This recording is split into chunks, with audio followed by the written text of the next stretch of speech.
cho nên xin cô yên rồi xin lên Mong TV bây cô giá tiền này trong tù nhất tàu vật chế ni chỉ tàu tôi còn chỉ có mình đang chơi cha vang luôn đánh thế gì cô nhớ cho bê lọ bỏ thế cho bê lọ sai thì luôn đánh nó ô tô rong bỏ trả thế anh đi cho nhớ tàu vật chế ni cho nhớ đâu lúc chơi từ đó nó giờ chỉ có mình đang chơi cha vang luôn đánh nè bê sửa ô tô rong cơ cũng chân tàu thì ni cho tôi chỉ tàu cho chính cho dễ là trộm mong giờ cho giờ tiền chi thế ni rong xe thì tàu luôn đánh rong ít tụi thầy cho bên chờ thầu trong này nó sư mà này tôi cho chó nó sắp bên nó cho leader cho nó lúc trong cho nên chỉnh chỉnh là rồi nó sẽ thả theo nho xa lại ở châu châu đi cho nhớ tàu vào chế sai bên Mong TV ở trong đó.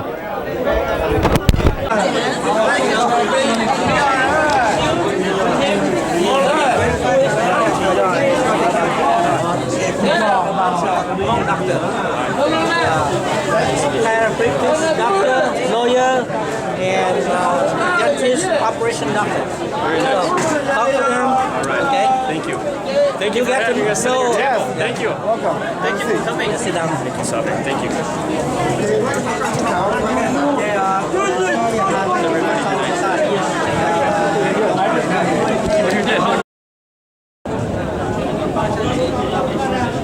Next, on behalf of the Vang family, we would like to invite our special guest, Mr.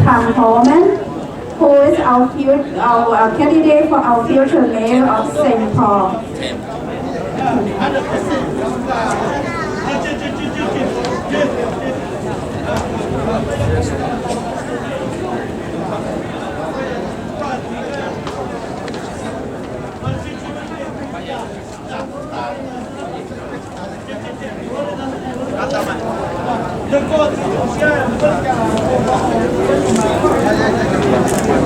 Good afternoon.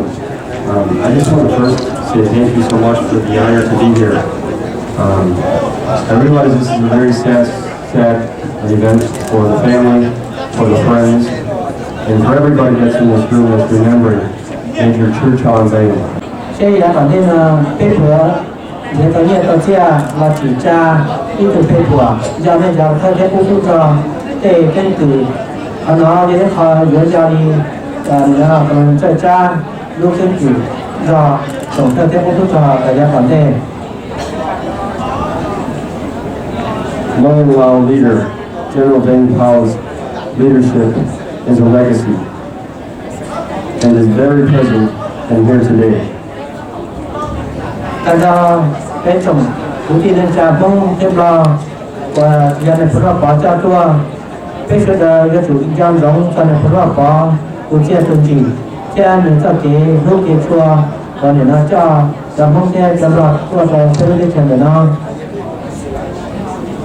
I want everyone to know I will work to make St. Paul the very best place for the Mao and the Hmong community. We will work fairly and equally across the board so that everyone is treated equally. Của hai đứa em bao hai tiền cho hai tiền mua cho ông để cũng cho sai là vấn đề từ chữ rõ hậu sinh toàn nó của xã cả thế nào tới giờ hai chi cho làm cho sẽ thay cái cũng cho nó về những qua cả là cho cái tiền cha không có người cha cả bỏ thì thế lúc rõ nó sai cái đời chỉ chia đi à. Once again, my condolences go out to the family and the friends. It's my honor to be here today, and I just want to say thank you to all the heroes that are here for all you've done for this country. Thank you so much. Ai đều tu sửa cho nhà cha chế nên cái cho mình tự mình hỏi cái nhà tu sửa để nó rồi cha còn cho nên sẽ là chế cái chuyện trong giống là cái chia tiền chỉ hoặc là tao cho ít tiền theo ít tiền làm sao nó để cái dân giống ai cho cho mình tự mình hỏi cái quan điểm tu sửa cho nên phải pha. Thank you. Good day, Joe.